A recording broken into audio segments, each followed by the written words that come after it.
So good afternoon. My name's David Vodicka. I'm moderating this panel, and it is the, we might call the lawyer panel, so if you're in the wrong room, now's the time to exit before we get stuck into the excitement of it all.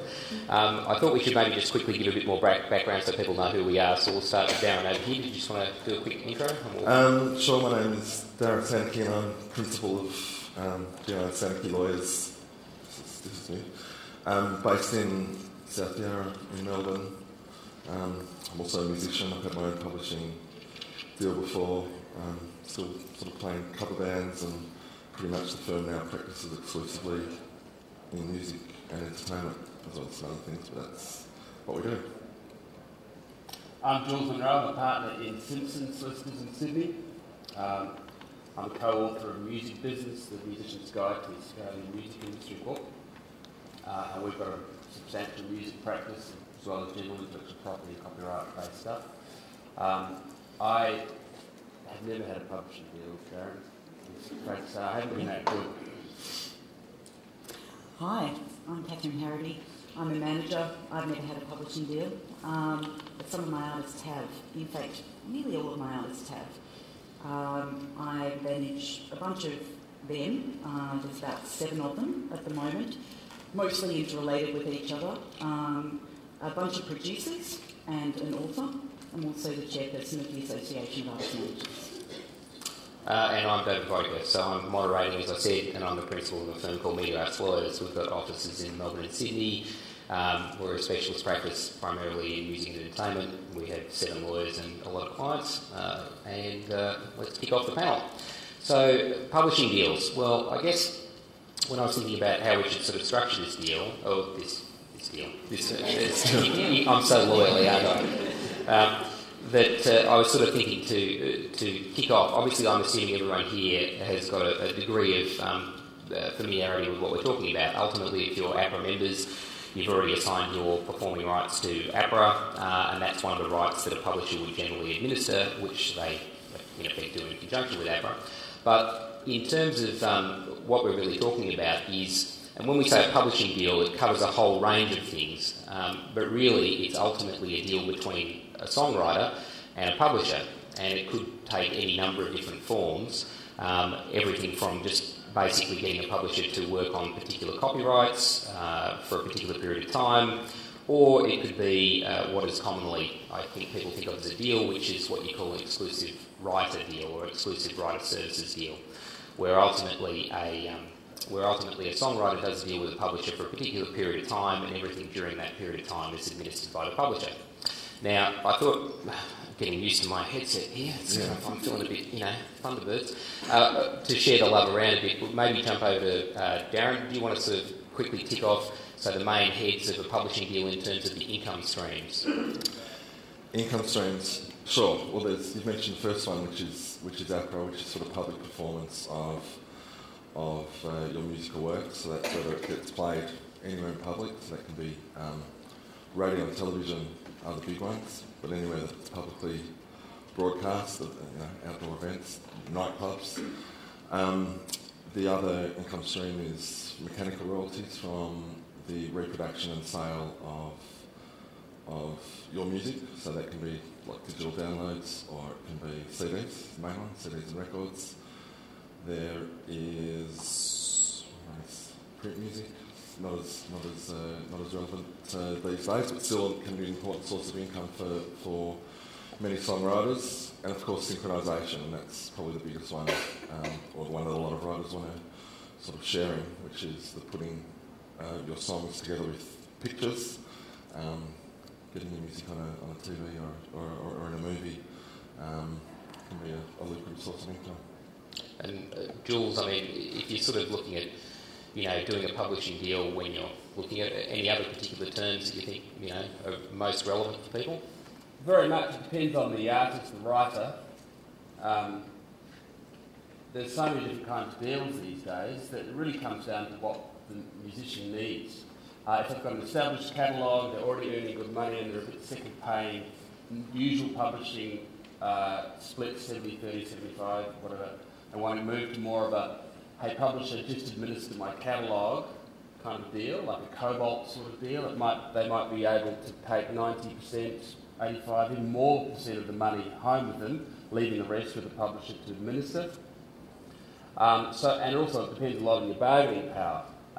Publishing companies are in the business of acquiring copyrights and exploiting those copyrights, so they probably want a catalogue which is one or two people with catalogues that are making money already, who they'll give quite favourable deal terms. Plus, they probably want a pool of up-and-coming writers, and those writers aren't earning much money yet. They're actually probably costing the publisher a bit of money, so they'll offer them just different kinds of deals. But the fundamental split is between administer my copyrights, look after ad costs for me, maybe license my music for syncs and TV if you can get it, but I've still got my copyright and you're taking a modest amount of money, to the other end of the spectrum, which is I will write for no one but you for 3 years, 3 albums, whatever. You'll own copyright in my songs for that period plus another period. You'll pay me anywhere between 60 and 80% of the money, but you'll give me the full service publisher scenario where you'll apparently really work the catalogue. So there's a total range of kinds of deals you can get, and then there's even smaller ones, which is just basically the fundamental administrative deal, where it's almost just it's like bug music, one of those really no frills admin situations where you've got a catalogue that's already got turnover and they just do all the bookwork for you. But don't pump the catalogue. Just trying to collect the thing. I mean, I did a deal the other year for Darryl Summers. He has part of a track that he had on the Wiggles thing, and it just basically did an admin deal because there's no point. It's not like he's going out writing a whole lot of drum solos that's going to be reused. You never know. Jules used the phrase active publisher. Kath, what do you sort of think an active well, I don't know if it was active, but you know what I'm getting at, like a publisher that works as opposed to one that sort of sits back? I mean, how do you sort of look at these things? It depends. Depends on the artist, depends on what you're looking for. For instance, we have an artist at the moment who we've just signed to a publisher, but his primary focus is co-writing. He is just a songwriter. He also is a performer, but that is of secondary importance to him. His number one thing is to write with other people. So we actually did this deal with that in mind and structured the deal around that. So within the deal we built in a fighting fund for him so that he could travel either interstate or internationally and could use that money in order to be able to fund him to be able to go to wherever that other writer is, you know, to actually write that potential hit song which is going to make everybody millions of dollars. And Darren, do you think that like being an active publisher makes a difference to a deal when you're doing a deal for a client? Do you think that one publisher is more active than another, or you don't generally make that call? Well, I wouldn't make necessarily the call just based on reputation, but it's certainly, as Kath said, I think it's certainly what it is that you're trying to get out of the deal, and whether you need or you don't need an active publisher would certainly, because when you're talking about structuring the deal, and we start, I'm sure you're going to get to this, we start talking about advances and other things that may make you look more favourably or more intently at one publisher over the other. Well, then it's going to come down to what is it that they're bringing to the table, and I think that every deal in the music industry is about that. I mean, it's give and take, and so in case of a publishing deal, you're giving over your copyrights for a period of time. What is it that you're getting in return? And in the Darryl Summers case, all you need is someone to be able to collect the money and pay it through to you and just keep an eye on things. So that's why you're getting 95% of it back.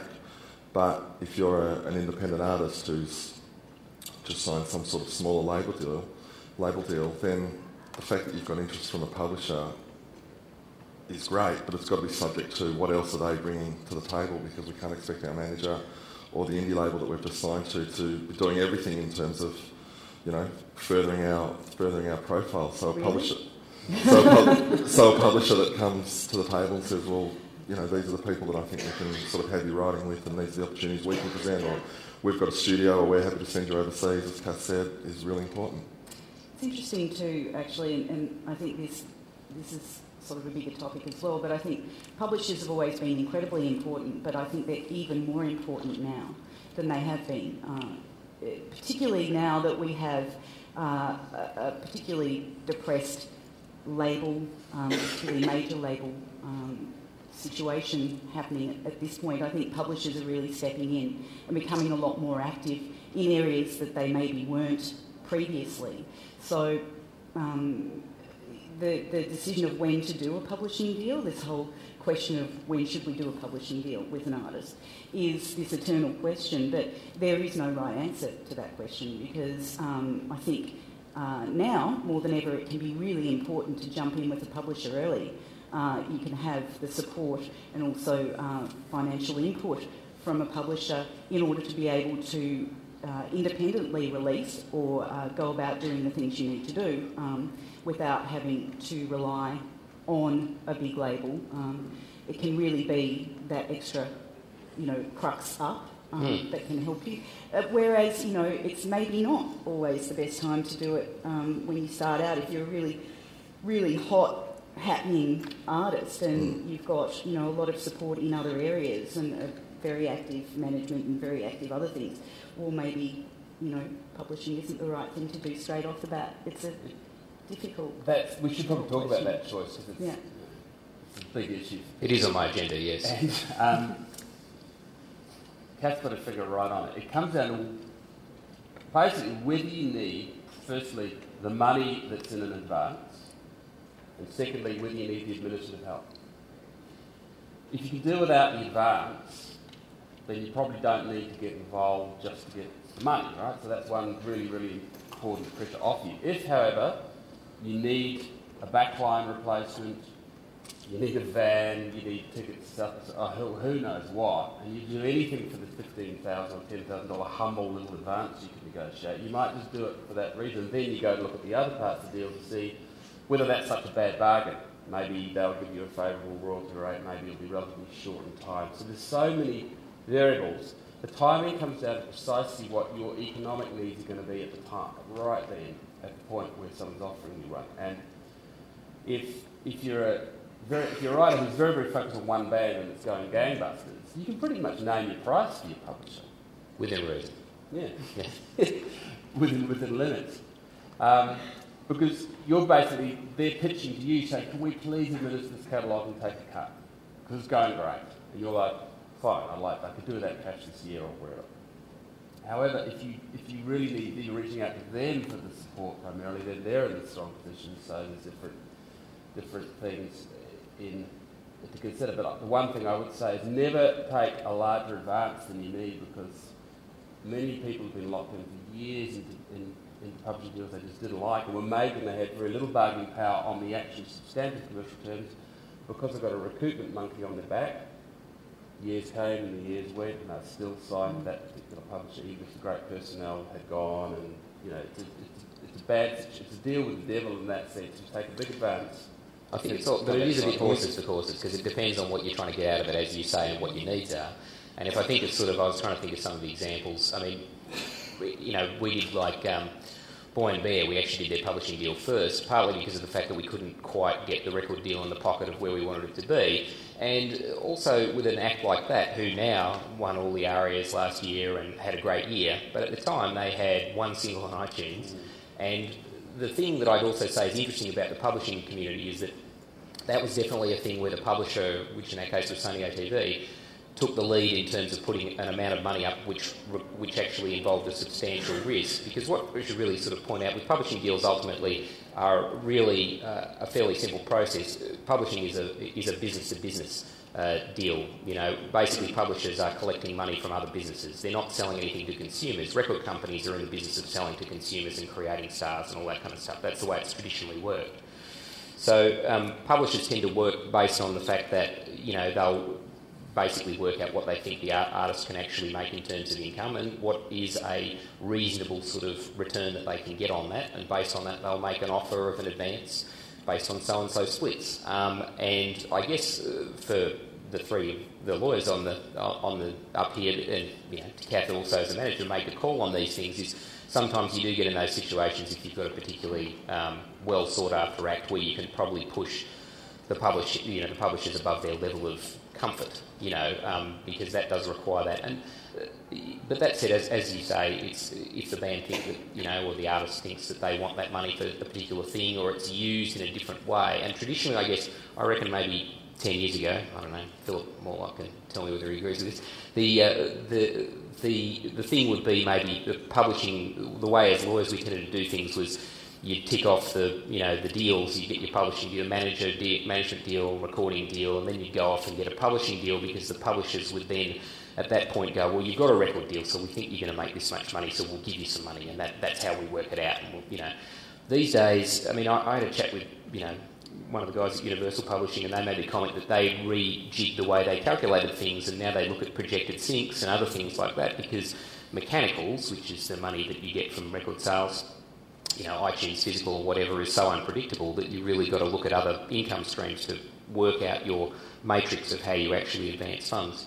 So anyway, it is interesting. Kathy, if you had a hot band, do you, and everyone's calling you about it, do you sort of have a particular thing that you do? Do you say, I'm going to do the record deal first, or I'll do the publishing deal, or you just wait and see what sort of falls out from the different parties? Yeah, well, it wholly depends, and I can tell you maybe, here's an example, not necessarily lots of publishers coming on board at this point, but this is an example.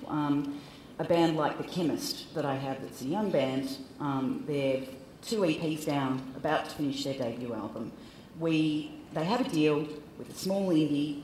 The indie is obviously financed by the people who are behind the indie. I am one of them. So my personal money is going into the label, which is paying for them, along with a few other people.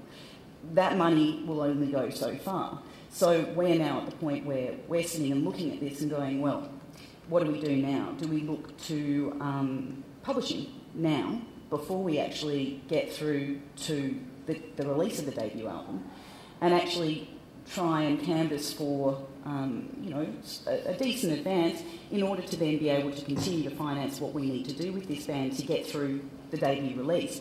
That to me is the most important thing. If we don't actually get the debut release happening, if we don't actually roll it out strategically the way that we want to roll it out because we don't have the money, then we're not necessarily going to get the traction we need, and the whole project may just stop dead here and not move forward any further. So in that case, you're looking at a really publisher coming in as an investor rather than somebody who's basically taking the money. Yes, but also looking for that publisher to be active enough to actually work with us from a synchronisation perspective, because that is very important and can really help young artists, depending on what the synchronisation opportunity is. And I think, really, there's millions of really good examples of that I could cite. But not just that, to have the support, to have other input outside of maybe the 3 or 4 people that have input at the moment, to also have a group of people who are really, really enthused by the music and want to actually work it and work that copyright, That to us is important. And so there's a much bigger picture than just, the basic terms and the money. It's about the people involved, how enthused they are, whether you want to work with them, whether you can see you have a long-term, potentially long-term relationship with them that could, be really profitable and really wonderful for both sides. Yeah. I was going to say, we got one probably at the other end where there is that real intense major label interest, and we're in the process of negotiating a pretty nice deal. But from the artist's perspective, they're not interested in talking about publishing at all at the moment. They think it's a timing thing. Mm-hmm. Fortunately, they're in a position where they'll get a nice advance from the label, so they're right in that regard for now. And we've sat down and talked about it, and with the label too, and we're all in agreement that we should make the record first and make a great record, and then the publishing deal will be right. Like, there's no doubt that it'll be there, and there's no doubt the interest will be there, and the right deal will be there. But we've made the call that now's not the time, so we're not pursuing it or even entertaining it at this stage. Could also depend on the term, though. The term? Yeah, the term that you're negotiating for that artist. That's right. So if you're actually looking to take your young baby artist, and there is significant interest from maybe even one or two publishers.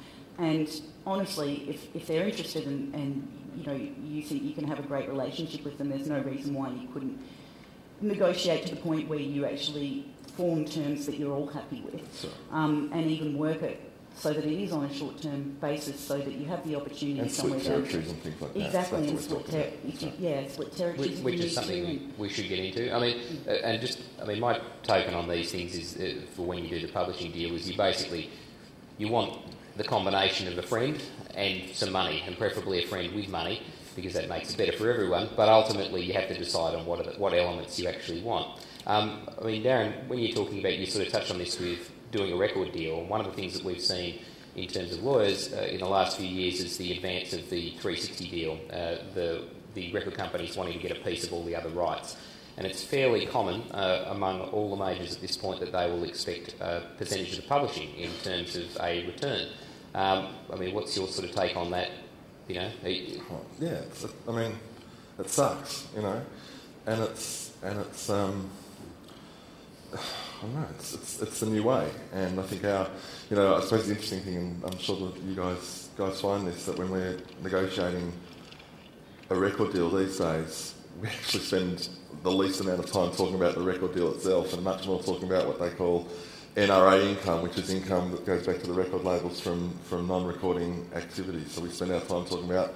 Yeah, we should make it really clear that although the labels want to slice the publishing income, they gave up trying to take the copyright as well, but now they just want some of the income without doing any of the work for it. That's right.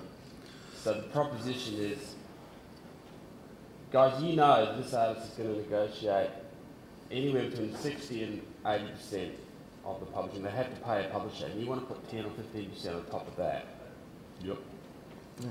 So it's a very, very tough environment, because the publishers are getting the squeeze put on them too, because they know that this writer's got this other, if it's a band-based deal, they've got this other weight on what they need to get out of the publisher, because if they're signed with Universal, someone or looking at being signed with Universal, they're going to be handing out another chunk, so the management commission, non-recording income commission to the label.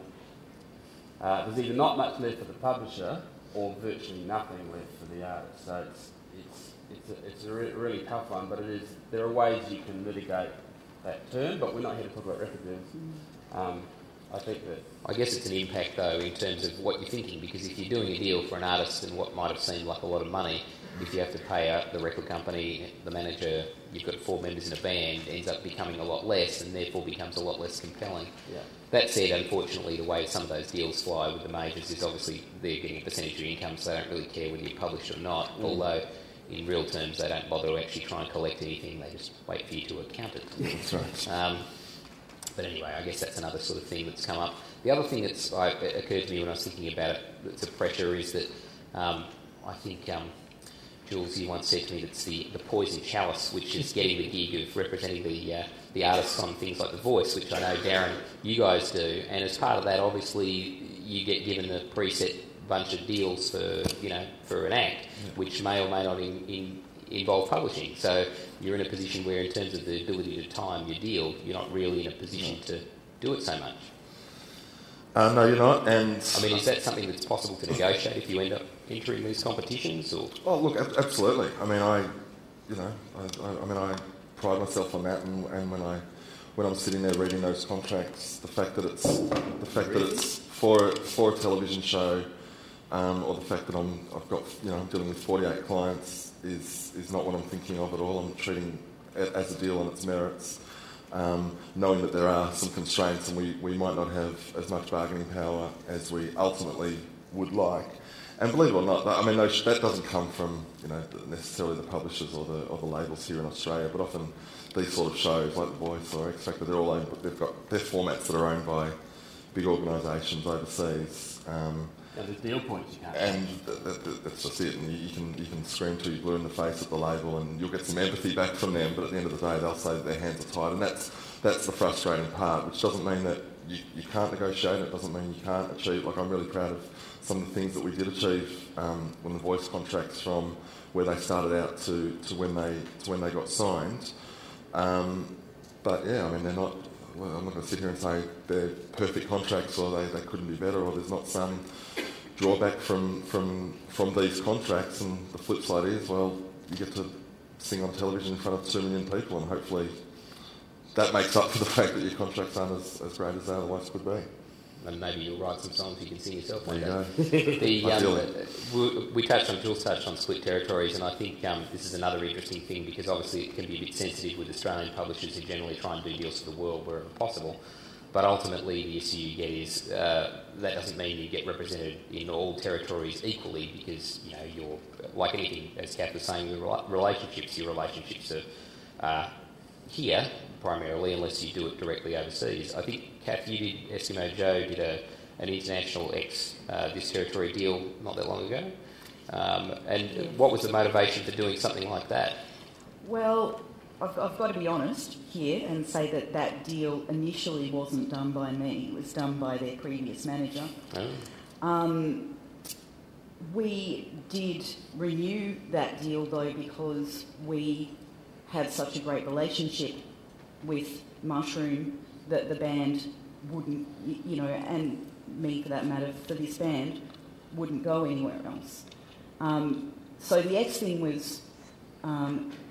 It was, I can't say it wasn't great, because we then had rest of world available for the time when eventually maybe we would be in a position to actually utilise those copyrights overseas. I think in the meantime we had the band had an admin deal, and that was really good. They were signed to AMCOS previous to that, so they were getting paid direct.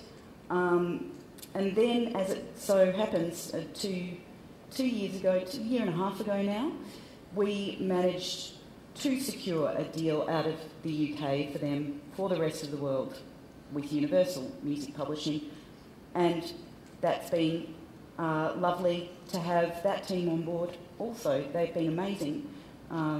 So I think we're very lucky we've got an amazing worldwide team. Has it been advantageous? Well, yes, I think so for this particular band. I think that that will become more obvious as time goes on. It's a very new relationship with Universal outside of Australia and New Zealand, obviously. But the relationship we've had with Mushroom for Australia and New Zealand has been exemplary, and they've achieved some really wonderful things with the band. I love hearing stories about writers re-signing with their publishers, because that tells me a couple of really important things. It tells me that the publishers have got it together and have that relationship with the writer down and has the trust of the writer, and it tells me the writer has found a publisher who looks after them, because these negotiations can be quite tough at the outset, and it would be great if the artist came to the end of the term and said, I want to go again, It just means that the team are working really well together, and that's why the deal points at the beginning have to be really good.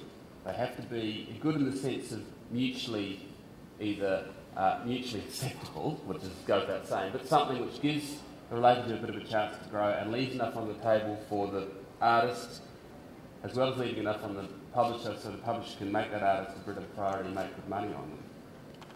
And I've seen some great variations on more interesting and more creative publishing deals come through over the last few years. Cobalt shook everyone up. I know, Philip, you've got an interesting approach to your writers, which is quite impressive. Philip Mortlock, I guess, runs Albert's Publishing. Philip, you put your hand up so everyone knows who you are. But yes, not to promote Albert's, but they're just deals that are pretty much designed to last, which... Well, I think one of the interesting things about, say, the Albert's deals is that you also put in things to do with recording time at the Albert Studios, which, if that sort of works to the act, then obviously that's an additional bonus that you get in terms of encouraging you to be in the building, and also giving you additional resources to work on your career and your songwriting. We haven't talked about delivery commitments. We could, by all means, Jules. Oh, I just sort of wanted to keep going on that point, because if you want a writer to grow over their career, the delivery commitment of the deal has to be something that's going to recognise that they might not always be writing with this band, or they may have different projects and so on. And a lot of time, Darren and David and I probably do spend trying to tweak the delivery commitment, what the publisher's entitled to, so that it doesn't become impossible to fulfil just because a particular band or project breaks up. So that the aggregate of contributions that the writer makes can get them through the term. It's a really important one to negotiate properly. And that you need to know about the writer's approach to what they do creatively so that you can say to the publisher, well, look, we're the guys that have to do the writing on this, and we think 1,500% controlled songs a year is just insane. Have you seen what this guy does? He's got his own label, he's writing a musical, he's doing film stories in this band. So you have to try and develop a way that there's enough commercial certainty for the publisher about what they're going to control when it finally comes over the gunnels, but it's not making the contract a complete nest of vipers if things change for the writer. And an allied question which you can, I guess, take up with the others here too is, if you're signing a band, how the leading member provisions work, so that if it's the last dude standing, she hasn't got a massive delivery commitment. She can't actually, to the letter of the contract, deliver. So it's one of the points we spend a lot of time negotiating. Which makes it really difficult if the term of your contract is linked to delivery of albums, which they tend to be requesting more and more these days, as opposed to a fixed period of time. And the band does break up and the albums stop being delivered, or you haven't been able to deliver as many albums as you'd hoped for a whole bunch of reasons, or then you start getting into the real intricacies and trying to define what actually is delivery of an album mean, and when is an album released, and who does it have to be released by, because... I dropped a cassette tape in handwriting in a handwritten envelope into John Anderson's office once, to hope that he would just chuck it on a pile and the dad would go past it. And that was delivery. And that's right, and so you need to be, when you're structuring the deals, that needs to be, as Jules said, that needs to be something that you as a writer are comfortable and believe that you can, and together with the lawyers, that's what we try and do, is foresee circumstances that may or may not arise down the track and see, well, what's going to happen if the band does break up. Well, yeah, the traditional based way to do it, if you've got a recording deal, is to usually tie it in with the albums that you deliver under the recording deal, because that usually triggers additional advances. Then you've got an obvious point at which you get a rollover of the advances. But as you say, the last few years I've done a lot more, I think, writer-based deals, which are based on delivering a certain number of compositions, and certain writers, as you say, do prefer that, and again, I've had situations where certain publishers have won out over other publishers because of their preparedness to do a flexible deal in terms of delivery, rather than sticking to something that means a number of albums, notwithstanding the fact that the Act would deliver a certain number of albums. It's just the way you phrase it. But and there's a few tricks on that, but I mean, it really depends too. I think also when things are going well, people tend not to look at it. I did have something come up the other week where I thought the Act on a record that's just coming out with an American publishing company, if they'd really looked at it, probably wouldn't have made a delivery commitment, but at this point they paid through the advance anyway. Because again, when everything's going really well, then I think people are sort of prepared to go, well, we're going to do well enough. I mean, ultimately, your relationship with your publisher, and this is the other thing too, I would say, which I guess Kath can comment on, but I tend to find, as the lawyers, we tend to try and do the deal, set the deal up, get the deal right, so everyone's happy with it. But ultimately, it's up to you as songwriters and your management to work with the publisher to actually get something out of it. And the problem that I sort of see sometimes when people become disgruntled is probably because they haven't invested the time in working with the publisher to actually get the best out of them. Or maybe some of them are just a bit useless, who knows. But I tend to find it works better for the clients if they are working actively with the publisher to try and make sure everyone knows what's going on. Because otherwise you just end up in a position where people are going, I never hear from you apart from when there's a cheque. Yeah. So, or there's no cheque. Yeah, or where is my cheque, you bastard? Yeah, it's obviously not just about the person at the publishing company that signed you, or the A&R person that signed you, and the relationship you have with that person. It's about the relationship you have with every single person within that publishing company, from royalties to sync and licensing to international manager, whoever else is in that label. You should or that publisher, should have a relationship with and be able to pick up the phone and call at any point and, know that you're actually going to be able to get some kind of a result down the track. The thing with sync too, it's very hard in a sense, because you could have, say, for instance, like we have had with, say, a Jebediah, where you've got, they had a great comeback hit last year with She's Like a Comet. It was huge success for them. Great project, such a pleasurable project for everybody involved. Everyone loved it, from the label to the publisher to myself, everyone, the band. And the one thing that we haven't been able to get off the ground is a sync for that song, not one. And the publisher, who is Sony ATV, who are fantastic with the band also, have pitched it out hundreds, literally, I'm not joking, possibly hundreds of times in the last 18 months. Yeah, not once, not one bite for that song, which, dumbfounding because from the lyrical content, is perfect for so many things. But that's just the way it is. So it's easy for the band to sit back, once removed, and kind of go, what are they doing for us? What's actually going on? Yeah, what do those guys do for us? Yeah. But in actuality, they're working for you. But that's all about the communication level that you have with, the publishers themselves, I guess. Yeah, it's extremely tricky with the sync thing because there's no easy answer. Sometimes songs work. Yeah, sometimes you can have. I mean, I was talking to one of the guys, Julian Hewitt in my office, who represents a bunch of bands, and we were talking about an act, and I'm going, "Who's that?" And he goes, "Yeah, they just did about $40,000 worth of sync in the States." He said, "But you know why? Because I think the person who's sub-publishing that loves them and just has flogged them into everything, and as a consequence has basically got a bunch of uses." And it's sort of one of those silly things where, it's not like the band ever paid much money in the first place, so they've made a bunch of money out of it, but those things are entirely random. That's evidence of a publisher working.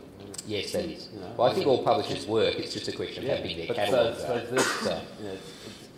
There's a lot of talk about sync, but it's just a total roulette wheel.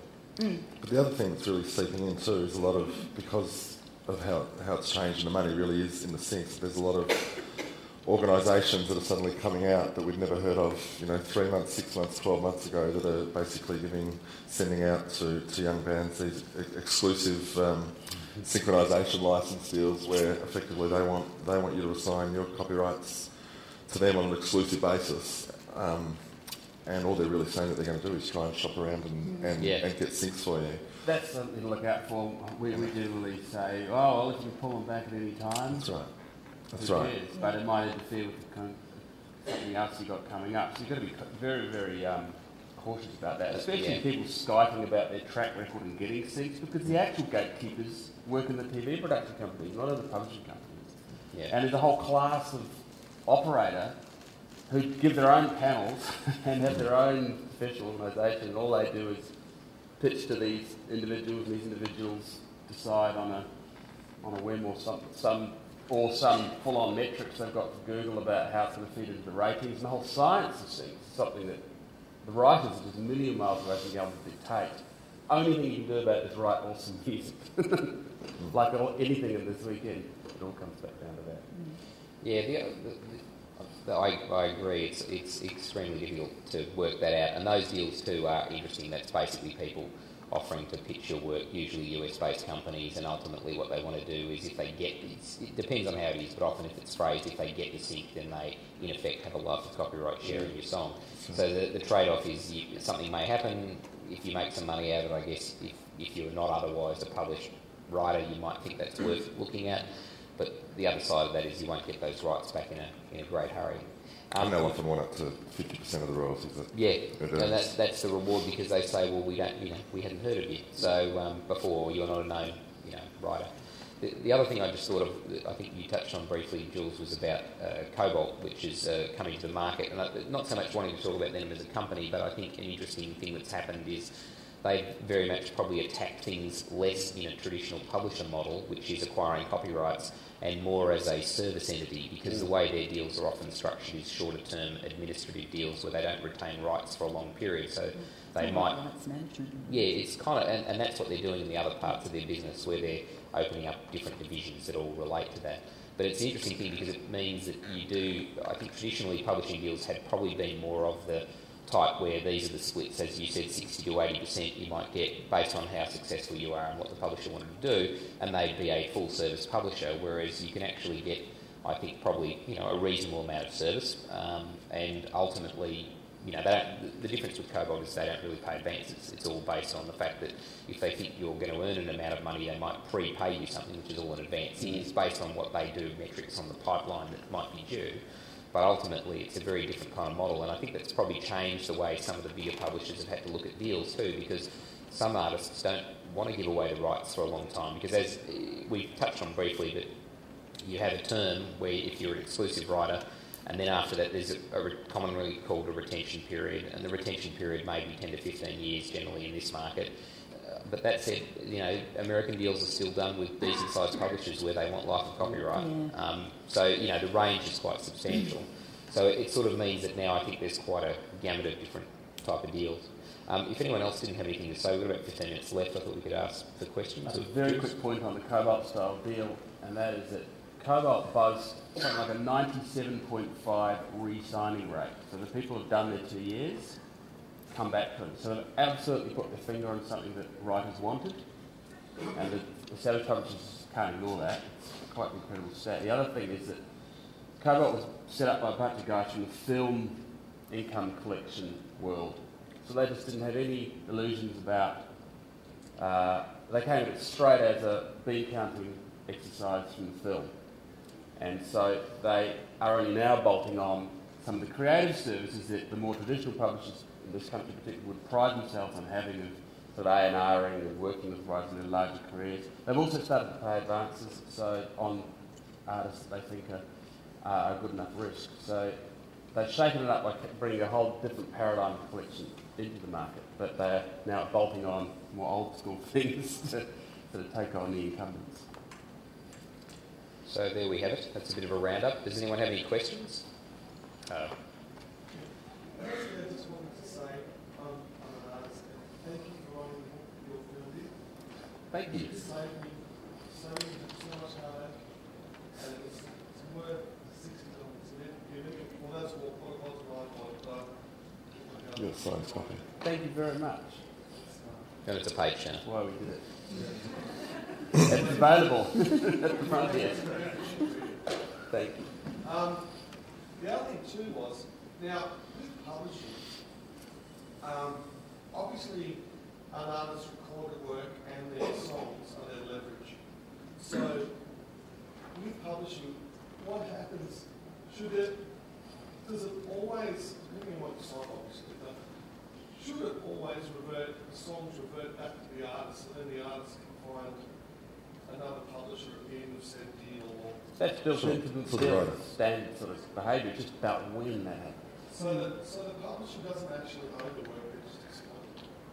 No. They manage it for a certain period. Kind of, but they do own it for that time. Yeah. So they say, we'll own your copyright for the life of copyright, but we're going to give it back in 10 years' time. Yeah. So while they own it, they can do all these deals, and then their time stops and they hand it back to you. That's when that happens is what we spend a lot of time negotiating. Because if you're unrecouped. Unrecouped for life of copyright. Yep. But you can still put maximum terms. Down here. Short question for Glenn, really. The publishing deal, I know there's all different scenarios. The relationship between the artist and the publisher. The artist is quite a go-getter and quite a, goes on to get publishing. That's, I think, the way the view comes in. Publishers. The other question was the territorial deals. I've heard stuff where they sign for worldwide and they go to countries and they just ignore them.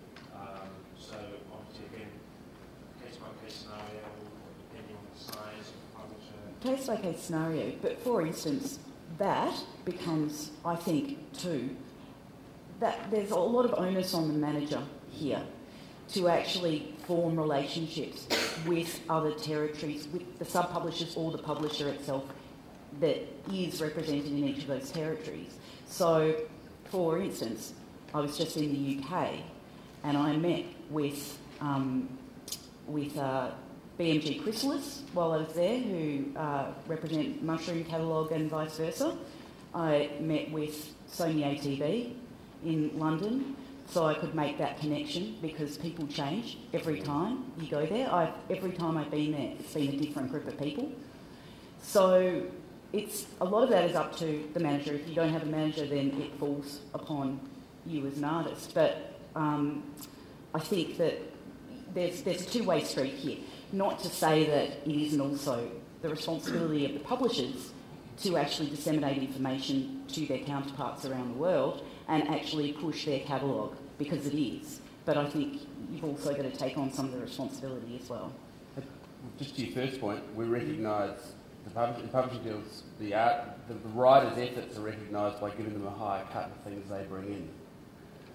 Yeah, so a writer secured seat, maybe the mate's a film director and they get the song in there, they might get 80% instead of 75% or something like that. So there's ways of recognising the effort that the writer puts in. And this is part of the same issue, because if the writer can charm and delight the overseas head office, there'll be more fans in that room. So a world deal signed out of Australia will mean nothing to them unless the person's in their face and they go, oh, this is great Australia, and we own it. Great, let's do it. Is it such a scenario where maybe Australia and New Zealand would be personal, and then with BMG or some BMG in Europe, for example, or they can an artist have two different majors or... Yeah, it's possible. It's just but it doesn't happen that often, because you need an act who can actually be in a position to dictate those terms. You know, so in other words, you need to be fairly substantial to make it worthwhile, because this is ultimately also a position where the publisher's got to feel it's worth the money they're investing, to make the deals work. Any other questions? Oh yeah, James. Darren, you started out by saying that I wouldn't make a decision based on the reputation of the publisher. It's the same logic applied to law firms. Yeah, totally. Absolutely. It's the same logic applies to management. Do you mind if I observe your meeting with John Lawson? I should attempt to explain that to you. Should I say yes on everything? Yes on all counts? What was the question? Go back to the original statement. I wouldn't make a decision based on the reputation of the publisher. It was in the I might have, but it was in the context of what I was asked, which was...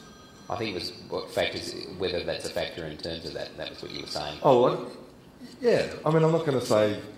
Yeah, I'm not going to... I would never tell... I try not to actually get involved in giving my opinion on who to go into business with. I mean, people have got to make their own inquiries, and people have got to be comfortable with who they're going to sign with, who their label's going to be, who their manager's going to be. I only see one side of the story. I don't get to see what happens on a day-to-day basis between Kath and her clients. I only get told what my clients choose to tell me from time to time. So I think it's really important that people really make their own inquiries as to who it is that they're going into business with, and what my job is to review the actual contract that we're negotiating and make that as good for my client as it possibly can be, regardless of who it's with. I don't particularly buy that the lawyer is just a lawyer argument. It's not exactly right. Lawyers also advisors. They have to sit through the landscape. They're relying on you, particularly with inexperienced management, to be their mentor. Well, they are. It's to an extent. I think you definitely guide things, and it's a bit tricky, because ultimately you don't want us to do that. Well, and not only that, you don't want to be in a position to push any particular person over another for all the different reasons, because we all deal with all the different publishers. In terms of making any kind of value call, it's extremely difficult to say you'd prefer one over the other. I think you've basically, at that point, it's really about the clients meeting all the publishers and making a decision if the terms are the same. There are rat bags in the little world that we know are rat bags. None of the established publishers fit into that category. All of the established publishers have amazing people in them. And it is just down, you're all professionals. You're leading the industry here, and quality of the representation is good. It's just a question of what the commercial deal points are at the end. So, message for you, Jules. Are you Cobalt's lawyer? No, most certainly not. I don't know. I think they use in-house service from the UK head company. Yeah, they do. It's Christian Winchester in the UK. Okay. Next one, you talked about the 97.5. We're going to go to last question. Expenses to revenue, APRA runs somewhere between 12.4 and 12.8. They are The best, yeah. second most efficient Yep. private society. They've got a captive client base, Yep. and they guarantee their revenue. I therefore take that as a benchmark for whatever I should run a company. There was a recent history, unfortunately, in Australia, of a company called Shop, which had a lot of deals on very tight margins, who went into liquidation, owing, I believe, effectively on about $1 million.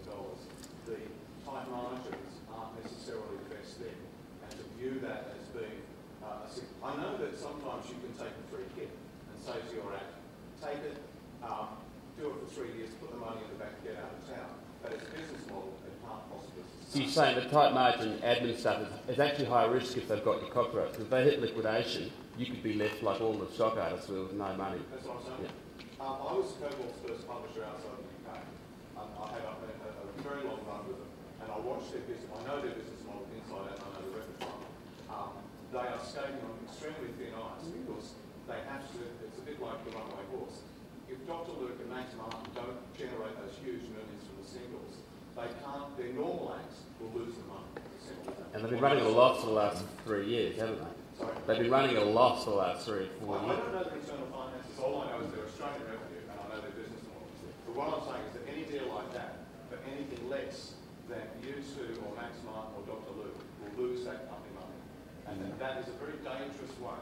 In fact, it's very difficult. This is not an anti-Cobalt raid, by the way. This is a way to examine the mechanics of this. But I noticed in your voice there was a certain approval on basically a possible royalty.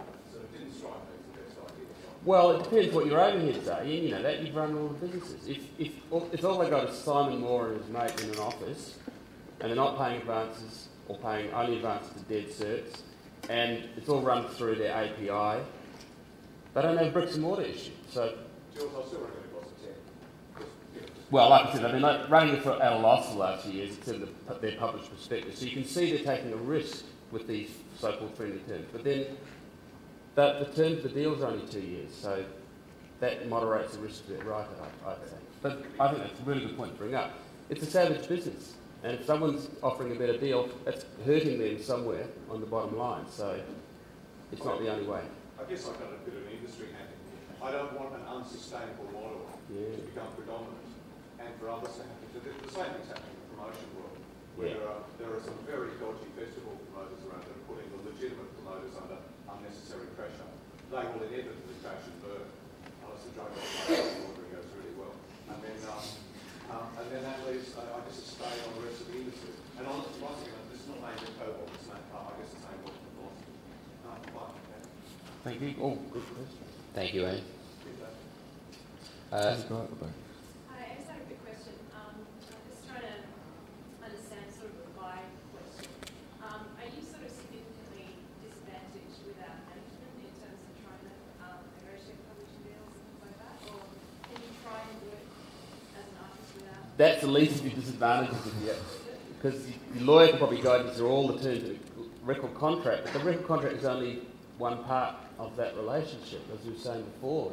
You know, we look at the words on the page and try and beat them into shape, and then we probably never see that contract again, unless it's a problem.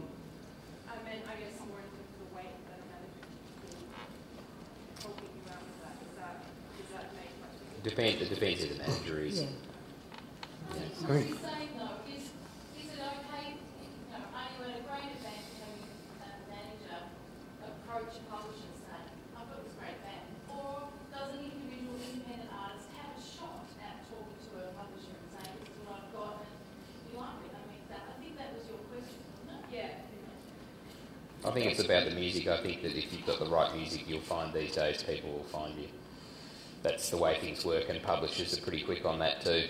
You know, I think that, you know, and that said, I think that the major record companies, I think, are these days hesitant to sign anyone without a manager.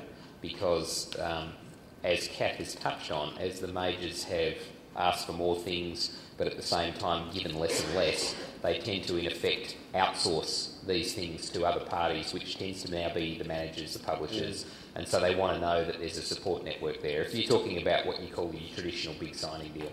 But that said, and the thing is that there's a massive, there's a massive variety of deals that you do, and often, some publishing deals are done because of the fact that basically the publisher believes that this might not be the biggest artist in the world, but it's quality work, and they want to represent them, and therefore it might just be a small amount of money, and standard sort of splits. Just depends. To jump in there though, I think it's pretty fair to say if you're that hot indie band with no manager and you're about to sign a publishing deal, then you're probably about to do a management deal with somebody as well. Number one. Number two, if not, then you need to have a manager. If not, and you're self-managed, then you need to prove that you're a pretty good artist, self-managed artist, and that you can, you know what you're doing. Because at the end of the day, as wonderful as your music could be, there needs to be some kind of structure around you for people to be able to work with you. So you can be a self-managed artist, you just better be a really, really good self-managed artist and have proven that you can do it as well as being an artist. Or have the up-and-coming manager who can learn and that everybody has faith in will be able to have the communication skills and the networking to be able to make it. Or you're about to do a management deal with somebody who's already established. Go over there, hand up there. I'm just wondering, with the 360 deal, can that just include merch and tour income and not publishing income, or will it always include publishing income as well? Matter of negotiation. You can exclude publishing, depends on who it is. Just with not the publishing, just tour and merch. Yep, it depends on what it is, depends on your negotiating position. There's other standard fallbacks that, if you sign to a related publisher to the big company, then maybe you can get it taken out, things like that. It depends what it is. I'm just conscious of time. I think we're about to wrap it up because it's the end of the session. So I think if everyone can put their hands together for the panel.